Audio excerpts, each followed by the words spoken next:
On March 24, 1945, deep within the Combat Information Center of the United States ship Bush, northwest of Okinawa, the luminous sweep of the SG surface search radar cast spectral reflections across the black monitor. As radar operator second class James Patterson tuned the receiver gain, a fresh sweep updated the tactical picture, revealing a swarm of signals approaching from Kyushu at a bearing of 340 degrees and a distance of 62 miles, comprising an estimated 50 or more incoming planes. Grabbing the talk-between-ships radio receiver, Commander Roland West Holm prepared to alert his peers. Task Force 58 had strategically placed 16 radar picket stations in the waters surrounding Okinawa, forging an invisible electronic barrier designed to catch any approaching Japanese aircraft long before they could strike. Yet, these sailors remained entirely unaware that their overwhelming technological superiority was about to provoke the most ferocious and unyielding airborne offensive ever witnessed in maritime warfare. The Special Attack Squadrons of the Imperial Japanese Navy, widely known as the Kamikaze, were explicitly prepared for a singular, fatal objective: to shatter the American defensive perimeters by exchanging their own existences for the destruction of hostile vessels. By eliminating these radar picket destroyers first, the attackers aimed to blind the Allied forces and leave the massive invasion armada at Okinawa utterly defenseless. A bleak arithmetic of ultimate sacrifice had completely supplanted orthodox naval doctrine, boiling warfare down to a grim equation of a single aviator and a lone aircraft, obliterating an entire warship. Consequently, the harsh realities of the Pacific conflict forced American destroyers to evolve from their original role as submarine stalkers into sophisticated electronic watchdogs. These sentinel outposts were deployed anywhere from 15 to 95 miles away from Point Bolo, which served as the primary navigational anchor on the Zampa Misaki Peninsula of Okinawa. While 7 of these critical stations were fully active by the 1st of April, an additional 9 would be brought online as the military campaign intensified. Cruising through the rolling Pacific waters at 15 knots, the United States ship Laffey carved through the ocean with her Allen M. Sumner-class frame displacing 2,200 tons of seawater. Inside the Combat Information Center, Commander Frederick Julian Beckton meticulously analyzed the radar repeater display, acutely aware that his vessel harbored 336 crew members and a staggering array of anti-aircraft armaments, precisely tailored to obliterate aerial threats.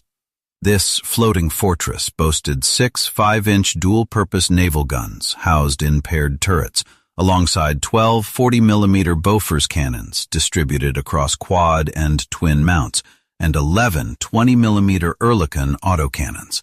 Augmenting this sheer firepower were the era's most advanced targeting systems, including the Mark 37 gun director paired with the Mark 25 fire control radar, which collectively established the Combat Information Center as the absolute pinnacle of contemporary American engineering. Leaving behind the rudimentary plotting quarters of 1942, this modernized command hub seamlessly merged various surveillance platforms into one cohesive tactical picture, featuring aerial search capabilities stretching beyond 60 miles and surface detection extending to 15 miles. Coupled with altitude calculating instruments and dedicated communication relays connecting the ship to circling fighter squadrons, the statistical advantage proved entirely revolutionary. While older, sight-based aiming methodologies historically yielded success rates below 2% against evading planes, these radar-guided targeting networks boosted precision to a staggering 20% in ideal scenarios. This defensive lethality skyrocketed even further when paired with proximity-fused munitions that exploded adjacent to their marks without necessitating a physical strike. Commanding Landing Craft Support. Large 51, Lieutenant Howell Charing, offered a stark but flawlessly accurate evaluation of their predicament. The destroyers were essentially tethered lures. They were intentionally stationed on the perimeter to absorb the brunt of hostile strikes, pulling the kamikaze swarms toward the pickets so that Allied fighters could intercept and annihilate them long before they ever threatened the vital carriers and transport vessels holding the main fleet. Meanwhile, at the Kanoya Airfield Training Facility, Lieutenant Yukioki scrutinized the upcoming assault directives alongside the aviators of the 2001st Air Group as they prepared for Operation Kikusui No. 1, also known as Floating Chrysanthemums. This massive, synchronized offensive was designed to hurl 355 suicide planes and 341 traditional bombers against the American naval forces in successive, overwhelming surges. Astonishingly, the youngest recruit among them was a mere 17 years of age, possessing only 7 days of rudimentary instruction focused primarily on maintaining group flight and recognizing enemy hull silhouettes. His incredibly brief education consisted of just 2 days practicing departures, 2 days flying alongside his peers, and 3 days rehearsing the final terminal dive onto a designated mark.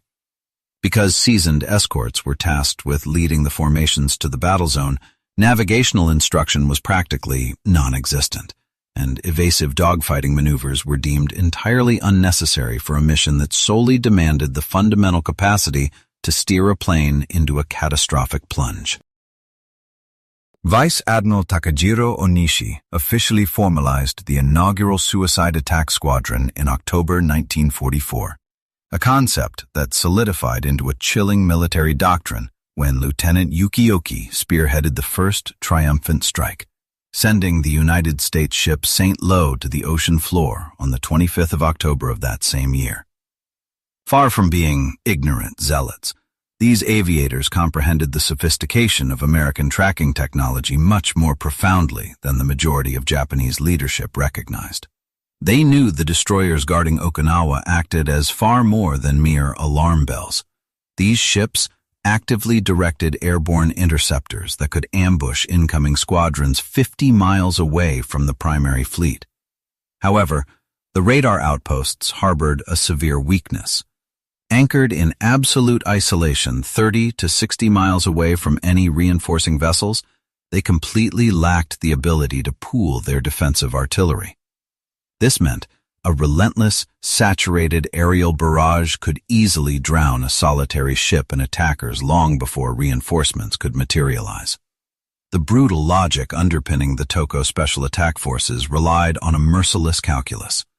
If merely 1 out of every 6 plunging planes found its mark, the resulting devastation heavily benefited the Japanese war effort, permanently trading a single airman and an outdated flying machine for the lives of countless American sailors and a multi-million-dollar maritime asset. As the early morning light broke on April 6, 1945, the United States fleet established its defensive ring, with each surveillance outpost executing a 5,000-yard patrol circuit. At the heart of each station steamed a central destroyer, flanked by 2 to 4 auxiliary gunboats arranged in a diamond pattern, all cruising at 15 knots and mirroring their headings every 30 minutes to confound enemy submarines. State-of-the-art surveillance suites had entirely morphed the seascape into an electrified theater of combat, featuring the SC-2 aerial detection unit that scanned the heavens every 4 seconds, alongside continuous ocean monitoring from the SG surface system. While the Mark 12 and Mark 22 fire control mechanisms tethered themselves to specific targets for devastatingly accurate barrages, the SP altitude measuring apparatus computed flight elevations to guide friendly interceptors. Although the protective combat air patrols supplied unyielding overhead security, the sheer immensity of the operational theater restricted the daytime presence to just 2 F-6F Hellcats or F-4U Corsairs per station.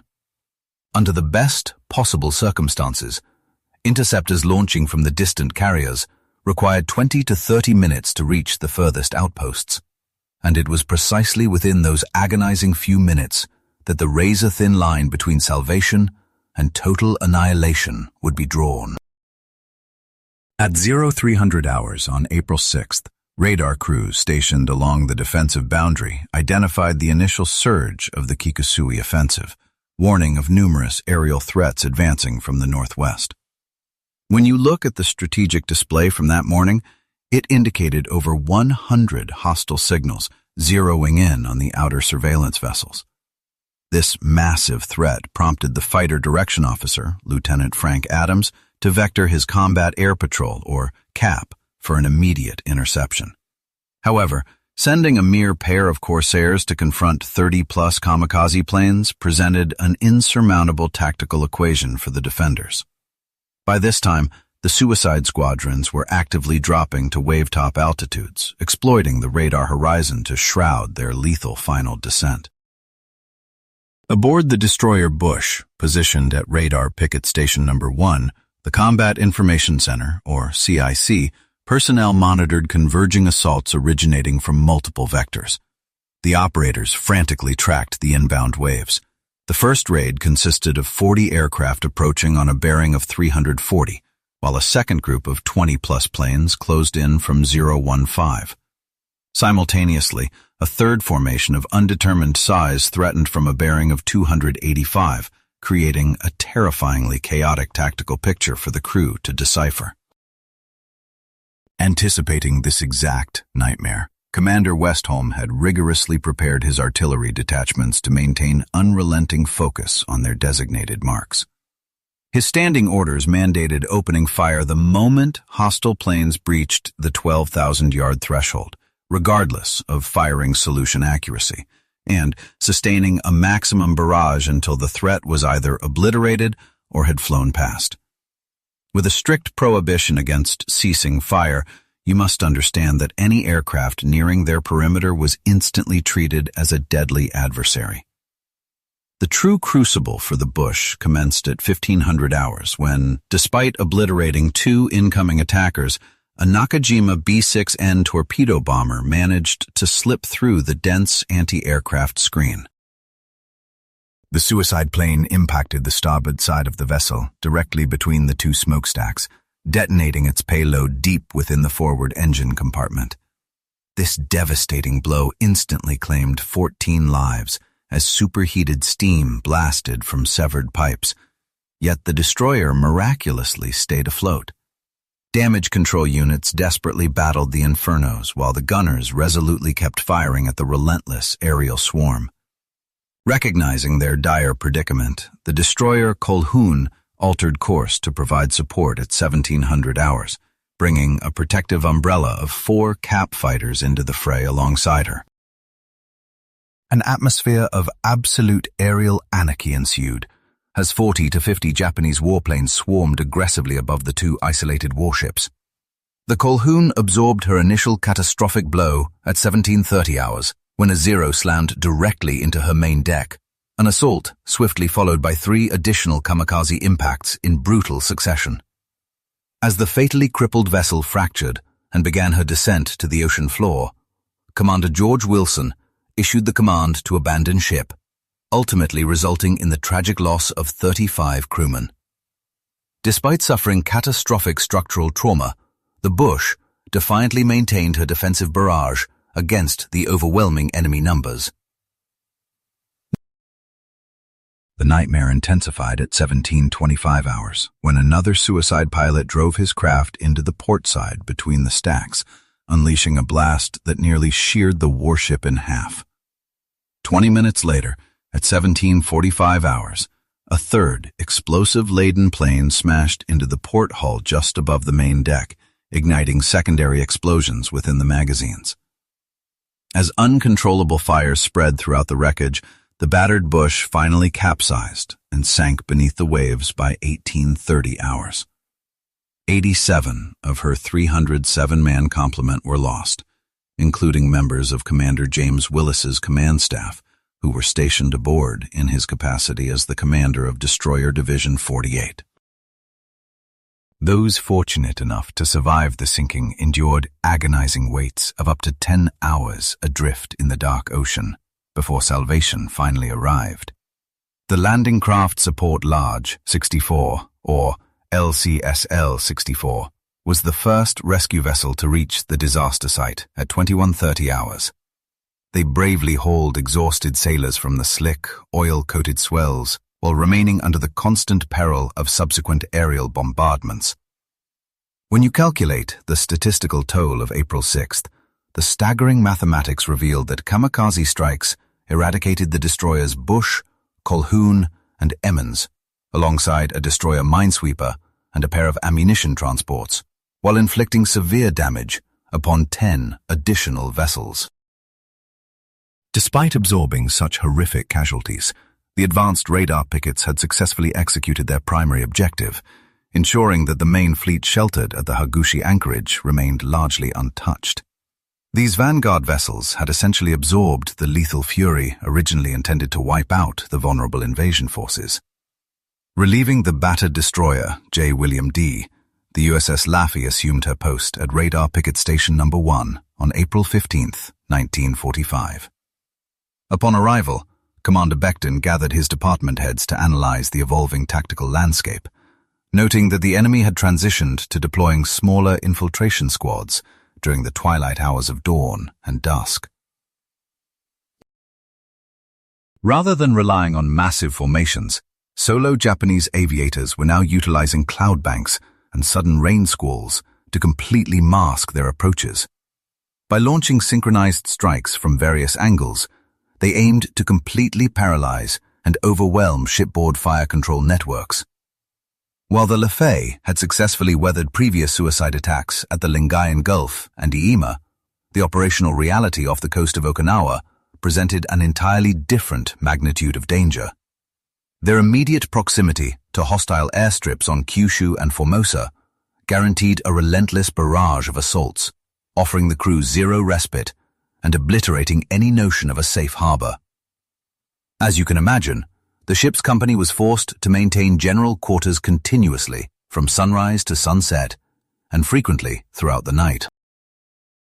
Just as Commander Becton had predicted, the dreadful scenario materialized with perfect precision on the morning of April 16th.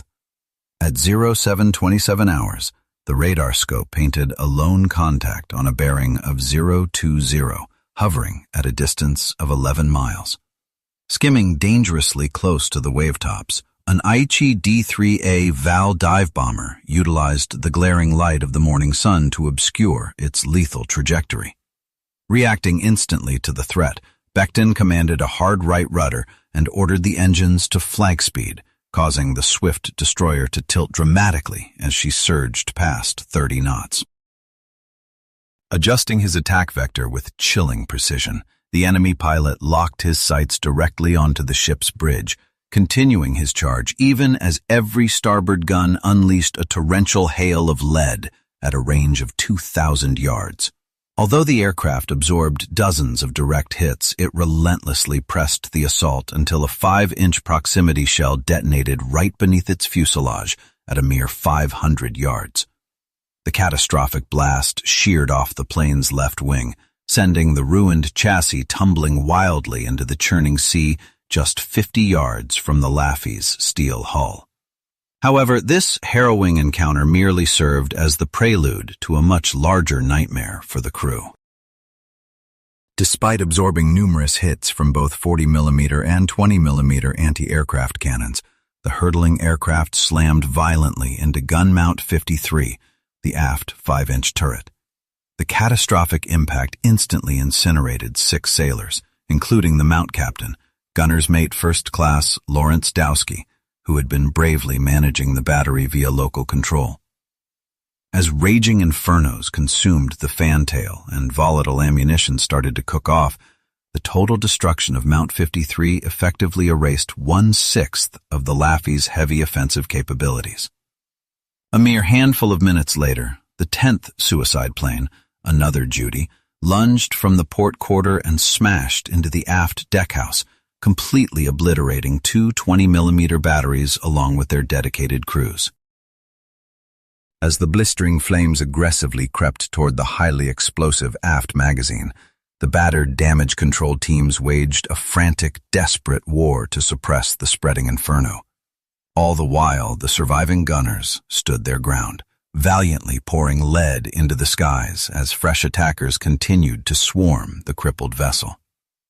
Amidst this raging inferno, the 11th assailant, piloting a Val, successfully released a bomb that plunged precisely between the ship's smokestacks.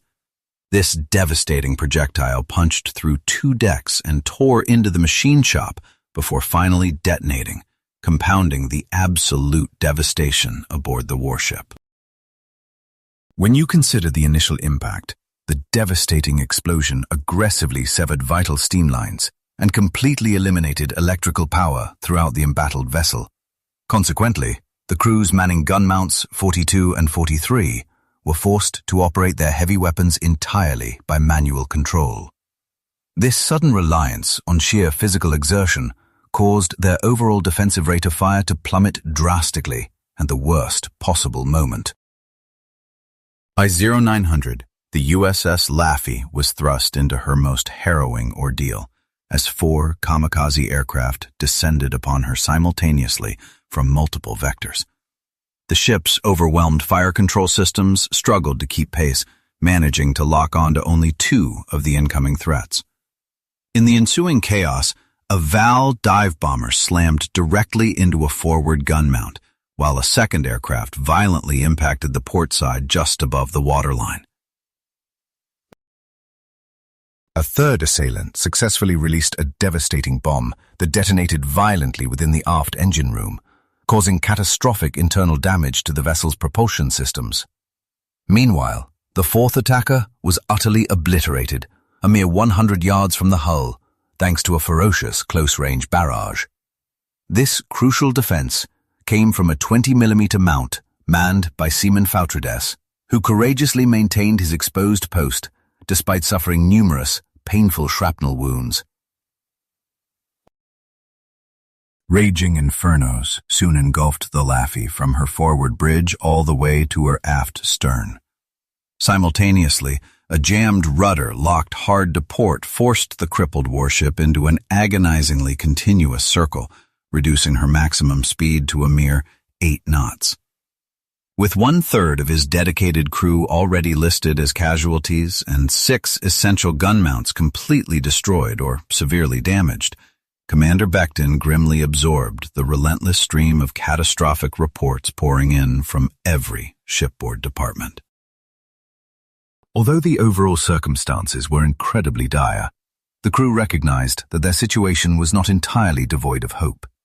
The forward batteries remained fully operational, and heroic damage control teams were desperately fighting to contain the rampant blazes, miraculously keeping the profoundly battered destroyer afloat. When Assistant Communications Officer Lieutenant Frank Manson anxiously inquired about preparations to abandon the vessel, Commander Becton issued a legendary response, firmly declaring that he would never surrender the ship as long as a single gun remained functional, to which a nearby lookout quietly muttered that they merely needed to find one able-bodied man capable of firing it.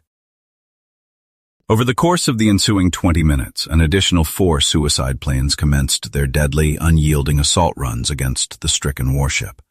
The surviving gun crews miraculously annihilated 3 of the incoming threats through sheer volume of fire.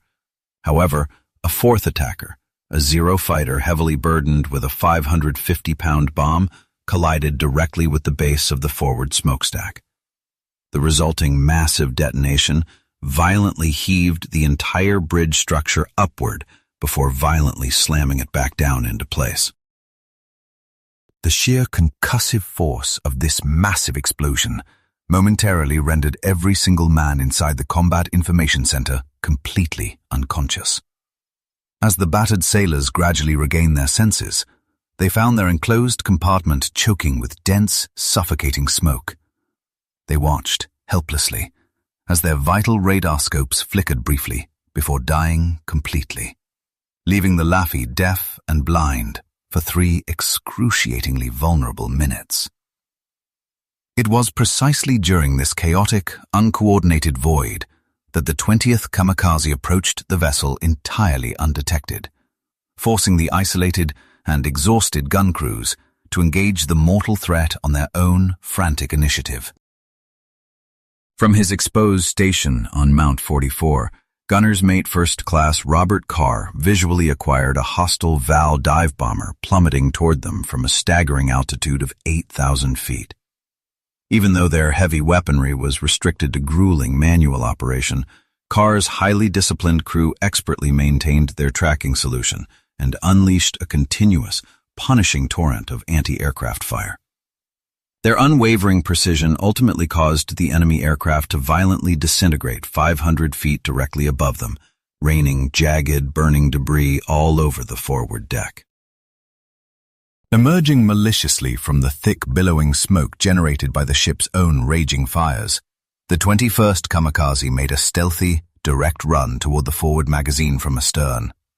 This new threat was a Kate torpedo bomber, flying dangerously low at near wave height to evade early detection.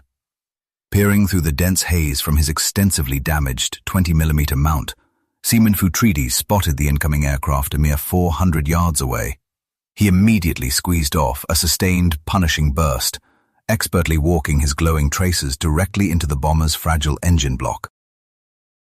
Fatally wounded by the accurate defensive barrage, the aircraft violently staggered, pitched its nose downward, and slammed into the churning ocean merely 30 yards off the port beam. The resulting hydrostatic explosion fortuitously drenched the burning destroyer in massive torrents of seawater, which significantly aided the crew in suppressing the rampant structural fires. This brief respite was instantly shattered when the 22nd and ultimate Kamikaze began its fateful approach at exactly 0947.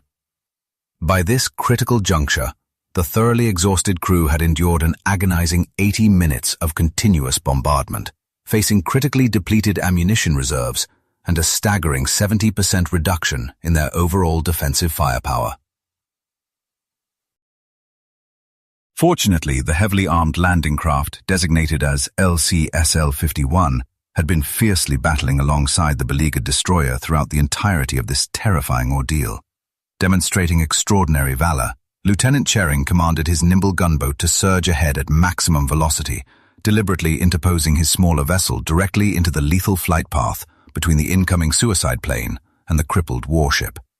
Forced to make a split-second tactical decision in the heat of the dive, the enemy pilot stubbornly opted to bypass the smaller interceptor, remaining firmly committed to his suicidal trajectory toward the highly prized destroyer. Screaming, a mere 50 feet above the deck of LCSL-51, the Kamikaze flew so dangerously low that its rigid landing gear practically grazed the small gunboat's upper mast. Chering's vigilant gunners seized this fleeting opportunity, relentlessly pumping a devastating fusillade of anti-aircraft fire straight into the highly vulnerable underbelly of the passing aircraft.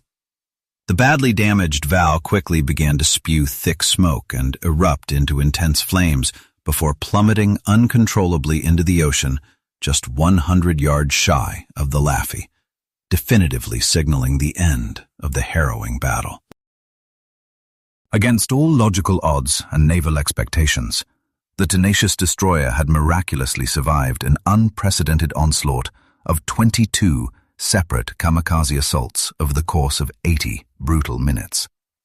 Although the ship had absorbed direct, catastrophic impacts from 6 individual aircraft and 4 highly destructive bombs, resulting in 32 tragic fatalities and 71 wounded sailors, the resilient vessel somehow remained defiantly afloat. While her sheer survival initially appeared to you as a physical impossibility, the stark underlying mathematics revealed the true narrative of the chaotic engagement. Throughout the ordeal, her relentless gun crews had systematically expended well over 8,000 rounds of defensive ammunition. Through their unwavering precision, the defenders successfully annihilated 9 suicide planes with direct gunfire, while inflicting such severe damage on 4 others that they were forced to miss their marks or crash prematurely. Crucially, the advanced fire control radar systems consistently provided highly accurate tracking solutions, despite sustaining heavy, crippling battle damage. Furthermore, the innovative deployment of proximity fuses exponentially magnified the lethal effectiveness of the ship's outer defensive perimeter. Even when functioning in a partially degraded state, the Combat Information Center masterfully orchestrated the intricate defensive network, ultimately proving that superior technological integration and rigorous training could successfully overcome sheer, fanatical human sacrifice. As you examine the strategic implementation of the sophisticated radar picket system during the bloody Okinawa campaign, it signified a profound and permanent evolution in the established doctrine of naval warfare. For the very first time in recorded military history, the tactical supremacy of electronic detection and automated fire control definitively eclipsed the traditional reliance on heavy armor plating or raw nautical speed. The solitary destroyers, strategically positioned in a vast ring around the island, were no longer serving as mere expendable scouts for the larger fleet. Instead, they actively operated as robust command and control nodes, expertly orchestrating a sprawling, three-dimensional combat theater that spanned 60 miles horizontally across the horizon and stretched 30,000 feet vertically into the sky. The specialized fighter direction teams stationed aboard these isolated Sentinel vessels completely revolutionized the paradigm of modern integrated air defense operations. Throughout the intense duration of the Okinawa campaign, these highly skilled controllers effectively managed upwards of 5,000 complex fighter interceptions, which directly resulted in the decisive destruction of approximately 1,900 hostile aircraft, long before they could maneuver into viable attacking positions.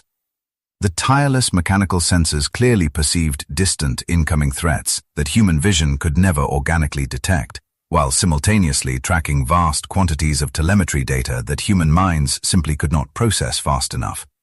This advanced technological suite also allowed them to flawlessly guide lethal munitions toward unseen targets deeply obscured by the absolute darkness of night, severe weather conditions, and the blinding smoke of ongoing combat.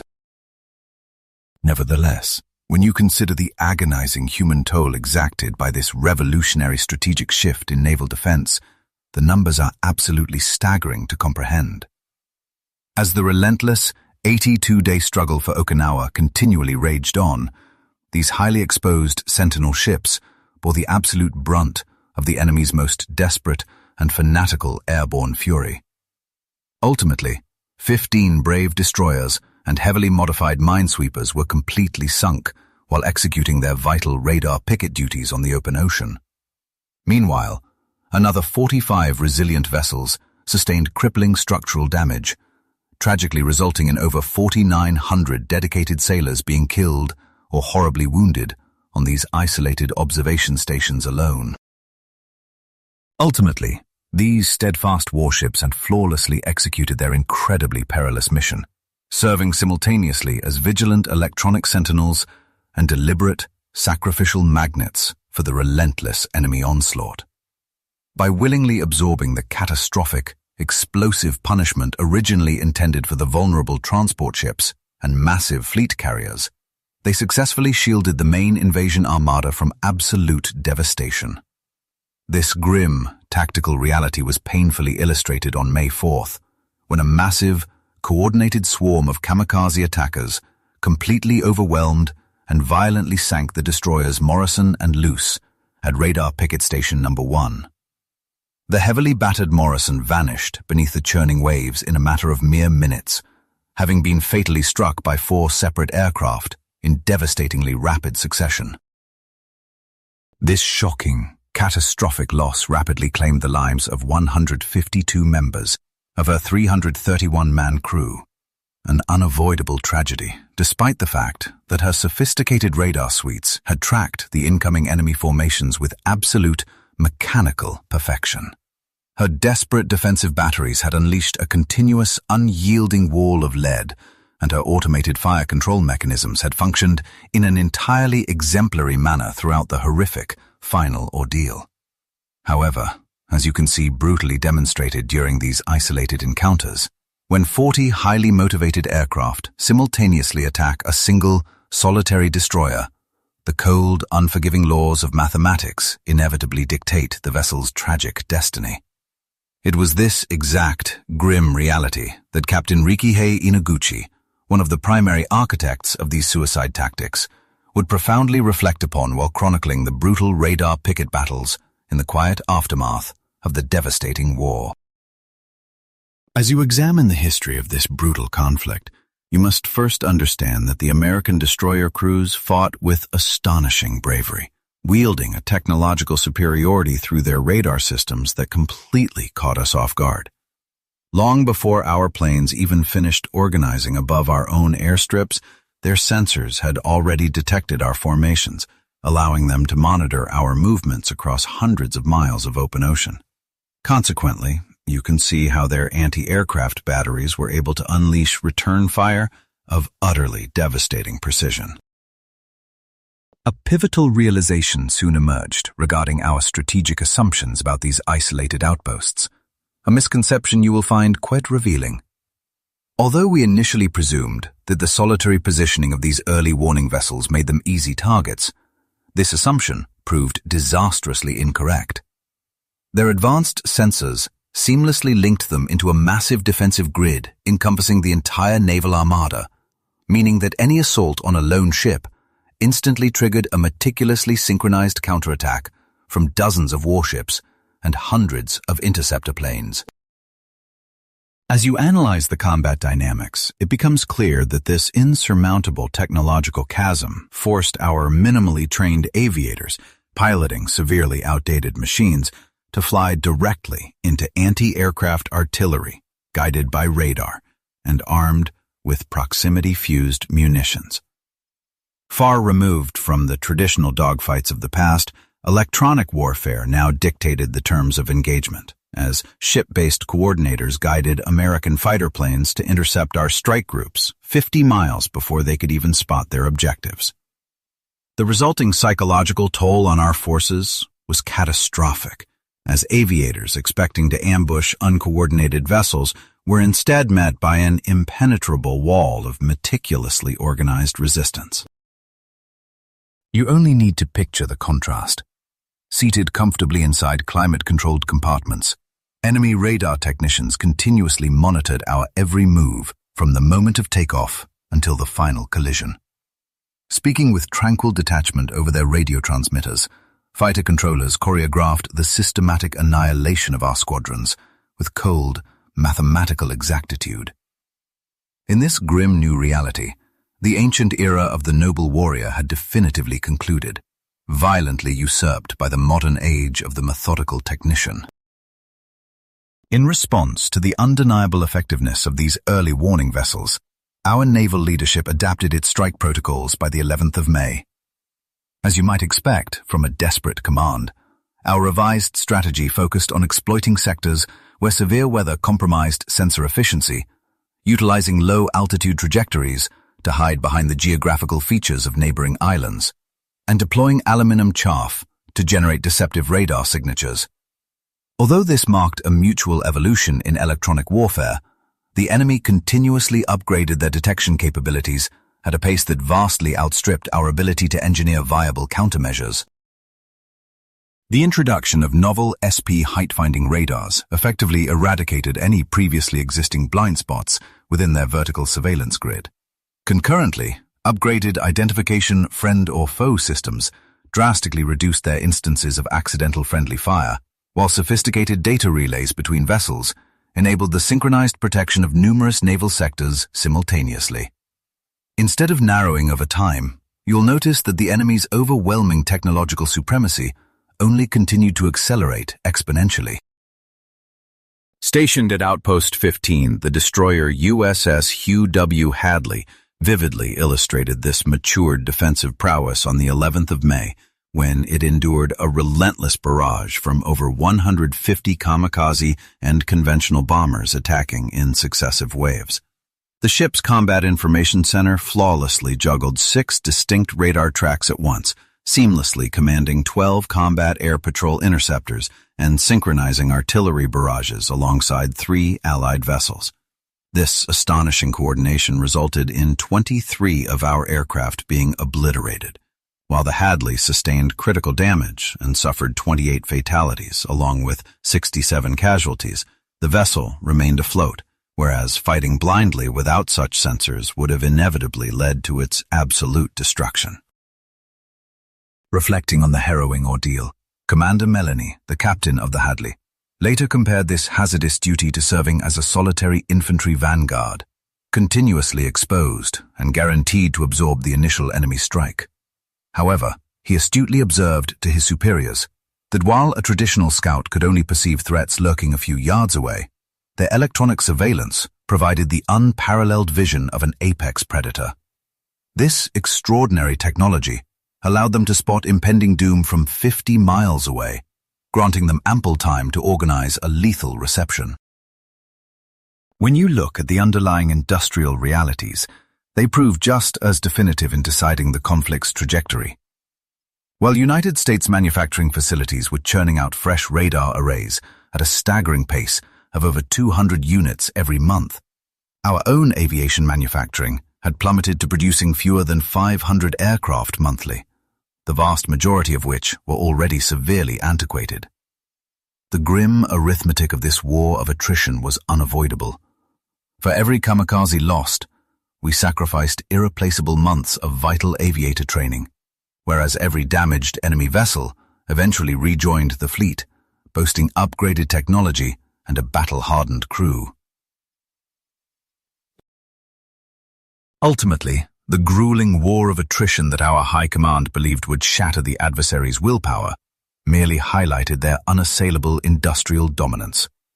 When our organized military resistance on Okinawa finally collapsed on the 22nd of June 1945, the enemy's early warning network had been actively functioning for 90 days. Over that incredibly intense period, you can see the scale of their operation.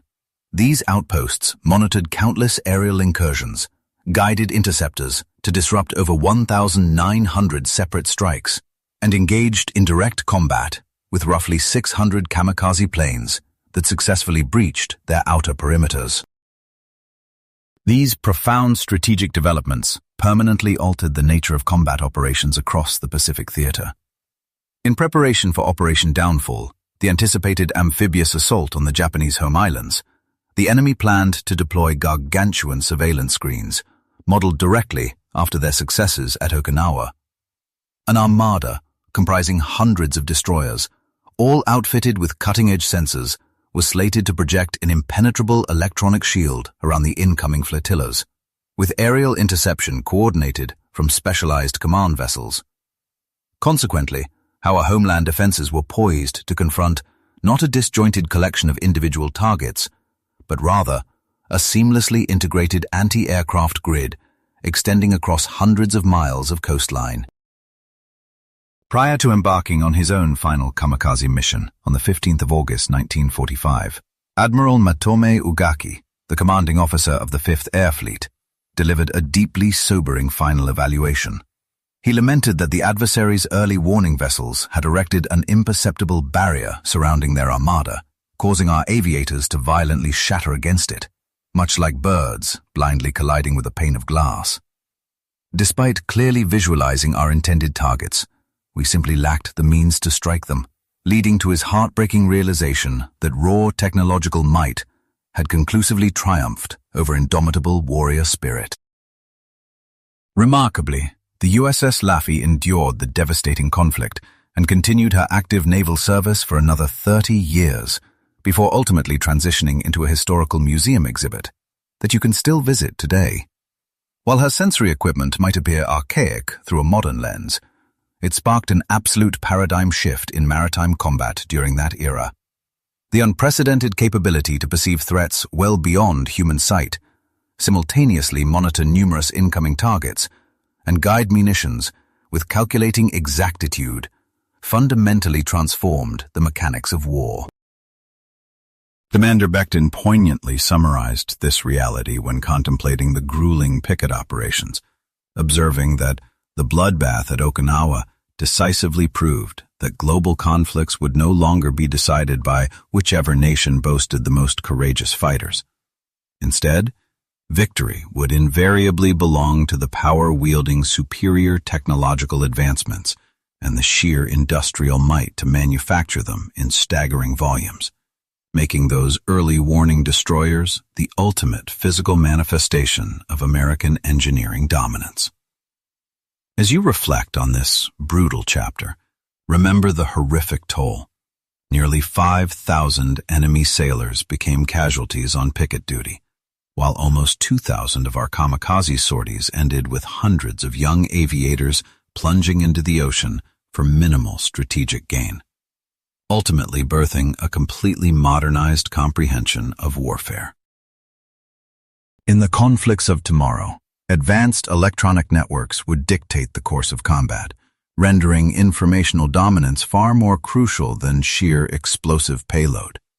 The capacity to analyze and respond to battlefield intelligence swifter than the adversary was poised to emerge as the supreme instrument of war. Consequently, the radar picket destroyers did much more than merely repel the relentless kamikaze assaults. They effectively showcased the forthcoming evolution of global armed conflict. Today, scores of these battered warships lie submerged in the Pacific abyss, sharing a watery grave with hundreds of downed Japanese warplanes. While the remarkable bravery exhibited by crews facing insurmountable odds remains universally acknowledged by both factions, the heavy toll they paid signified a profound paradigm shift rather than just immense valor.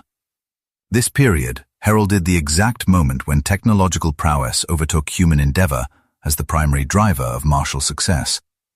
It was a transformative phase where operators studying screens inside dimly lit combat information centers eclipsed the strategic value of fleet admirals observing from exterior bridge wings, as rigorous mathematical computation usurped traditional warrior intuition.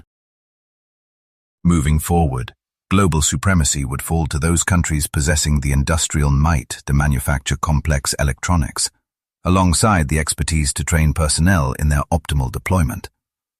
The picket ships, stationed near Okinawa, accomplished far more than securing a localized victory, as they unveiled the fundamental character of all ensuing military struggles.